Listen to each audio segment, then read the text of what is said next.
What's going on, everybody? First off, how about those Mets? What a win. But let's get into it. Week 2. Not really even looking forward to this game. Not going to lie. I will be traveling to Delaware to watch it with my brother. Let's get into it. Giants, Commanders. This is a team. Daniel Jones in his career just had their number. Wish it was the different way around. Wish Daniel Jones and the Giants had the Eagles or the Cowboys number, but this is the Redskins or the Commanders. I still think they're the Redskins. But let me be politically correct for once. Giants, Commanders. Daniel Jones is starting week 2. Got a little bit of injury news. Darius Slayton was out of practice today with a concussion. We don't know if he'll be ready to go by Sunday, game time. No really major injury reports on the Commanders side.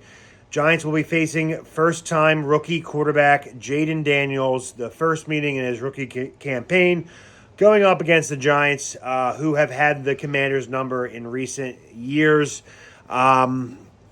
Listen, we got a lot to work on from last week's loss. I'm really not confident in this team, but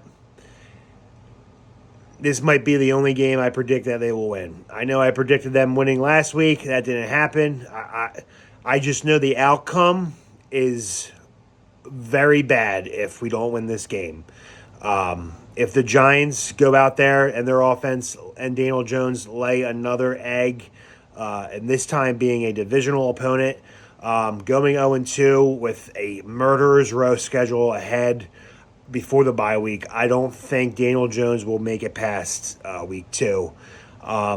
We need to put points on the board. Brian Daboll in his press conference sounds like a guy who is defeated, pissed off, and just maybe realizing that his ass is on the hot seat and he's probably going to be fired because he might not believe that this team can turn it around.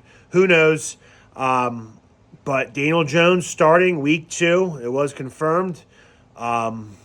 This could be it for him, man. This honestly could be Daniel Jones' last game starting for the New York Football Giants.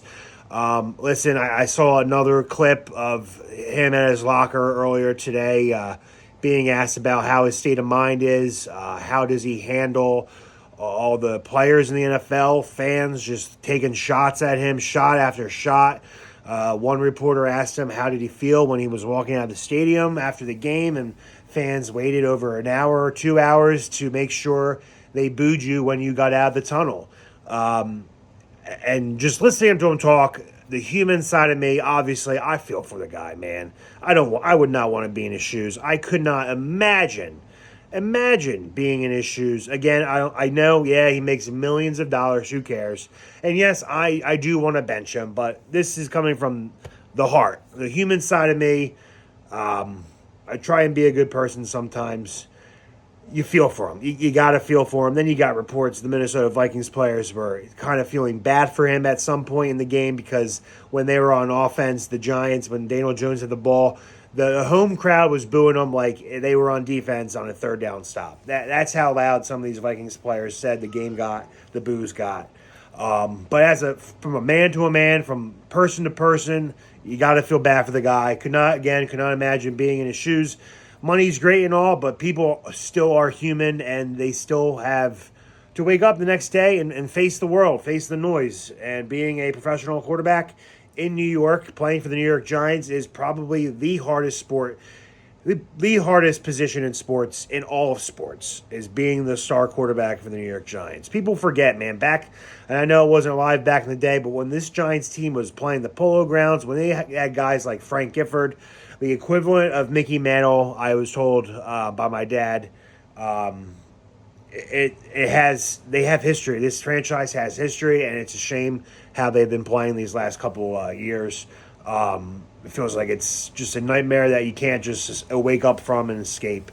But let's get it real quick, right into it. Prediction time. Like I said, this could be Daniel Jones' last game as a Giants quarterback. This could be the last game I predict the Giants will win. Shane Bowen, I think the defense got tired of the noise from the reporters, from the fans. Kayvon's pissed. Brian Burns did not make that much money to have one pressure. I think the defense comes out and balls. And I think the Giants do a little bit more motion. They move neighbors around and more, Wan'Dale Robinson more.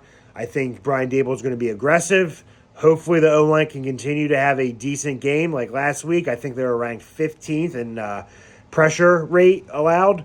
But my prediction was going to be 23-20 Giants over the Commanders. I think it's going to be neck and neck all game. I think Washington will come out early, hit us in the mouth, and go up 7 real quick. Maybe even 10-0. But I think Daniel Jones, something's going to light a fire in his ass, hopefully, and I think he's going to lead us to a comeback victory. 23-20 is my prediction. Let me know your prediction in the comments. If you are new to this channel, subscribe. Thank you for watching. Hopefully one day we can all be good again. Since I've started this channel, we've made the playoffs one time. Think about that. Go Giants.